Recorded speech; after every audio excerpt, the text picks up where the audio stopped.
Je savais pas trop de quoi j'allais parler aujourd'hui. Pour être honnête, j'ai pas mal d'idées de vidéos en tête. Et ce matin, pas trop d'inspi. Je voulais d'ailleurs parler d'un autre sujet. J'ai pas été inspiré, donc j'ai cherché dans mon calepin. Il n'est pas très joli, mais c'est un petit carnet dans lequel j'ai écrit mes pensées sur ces derniers mois, que je viens de finir d'ailleurs. Et donc je tournais les pages en revenant, en balayant un petit peu ce que j'avais pu écrire. Et je suis arrivé au 30 septembre. Ça commence déjà à faire un petit bout de temps. Et je m'étais noté un point. Chaque jour, je dois faire quelque chose que je n'aime pas, que je crains, pour progresser et être fier de moi. C'est le travail d'une vie. Et donc c'est de ça dont on va parler aujourd'hui. On va parler d'inconfort. Et pourquoi d'inconfort? Parce que comme j'ai pu l'écrire dans cette phrase et comme j'ai aussi eu l'occasion de l'écrire à plusieurs reprises, c'est que l'inconfort, c'est ça qui te fait grandir. C'est ça qui te fait évoluer, qui te fait progresser. Donc on va se pencher sur cette question. Mais tout d'abord, j'aimerais revenir en parlant un peu du contexte actuel, de la société dans laquelle on vit, qui promeut le confort à la place de l'inconfort. Et donc on vit dans un monde où tout est fait pour qu'on vive la vie la plus confortable possible, pour qu'on prenne pas de risques, pour qu'on sorte moins de chez nous, pour qu'on vive moins d'aventures en fait. Et le meilleur exemple que j'ai en tête, et je pense que tu as aussi, c'est les réseaux sociaux. Les réseaux sociaux, par définition, te gardent dans ta zone de confort. Tu vas vivre par procuration, tu vas vivre à travers le prisme d'autres personnes qui auront des vies peut-être plus intéressantes sur le papier que la tienne. Ils vont vivre des aventures que tu souhaiterais vivre au plus profond de toi, mais que tu n'as pas le courage de faire. Et tout ça,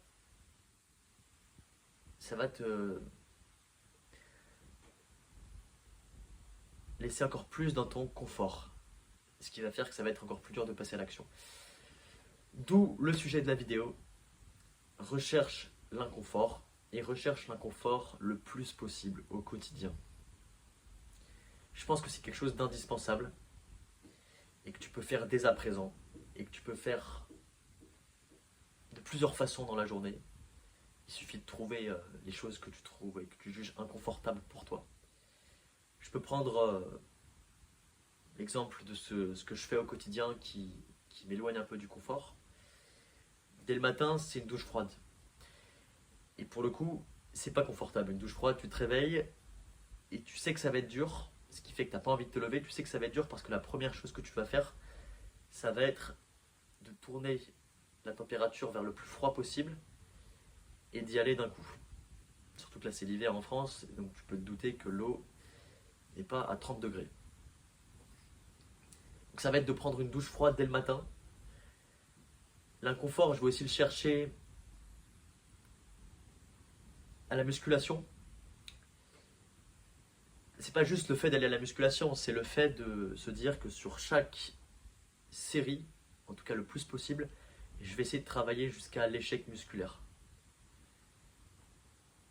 Je vois trop de gens, et je sais pas si c'est bien ou si c'est mal, mais qui, euh, qui restent vraiment dans leur zone de confort quand ils sont à la salle et qui vont pas forcément se pousser dans leur retranchement, aller jusqu'au bout de leurs limites, on va dire. Et finalement, je me demande si ça amène vraiment du progrès ou si tu vas avoir tendance à stagner. Peut-être que d'un point de vue musculaire, c'est pas le plus optimal de travailler à l'échec. Je suis pas un spécialiste là-dessus, mais en tout cas pour me forger un mental, je pense que c'est la meilleure solution pour me forger un mental et aussi pour mon bien-être. Parce qu'après une séance très difficile, quand j'ai douillé, quand, quand je me suis poussé à bout, c'est là où je me sens le plus heureux. Et donc ça peut être assez pratique, ça peut aussi être avec des sports plus d'endurance. Je pense à la course, je pense à la natation. C'est des sports qui sont assez ingrats sur le papier, qui sont moins ludiques que du foot, que du basket, qui sont difficiles, qui te font aussi gamberger, qui te font te poser des questions. Tu vas te demander est-ce que je continue, est-ce que j'arrête, et là aussi tu vas chercher cet inconfort. Donc il y a plein de choses que tu peux faire, ça peut être aussi d'un point de vue relationnel et social.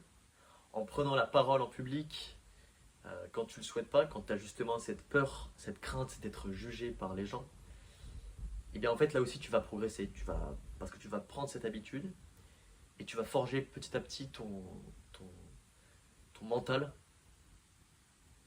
à accepter cette action, et ce qui fait que ça va devenir au bout d'un moment une banalité pour toi et quelque chose de très, très simple à réaliser.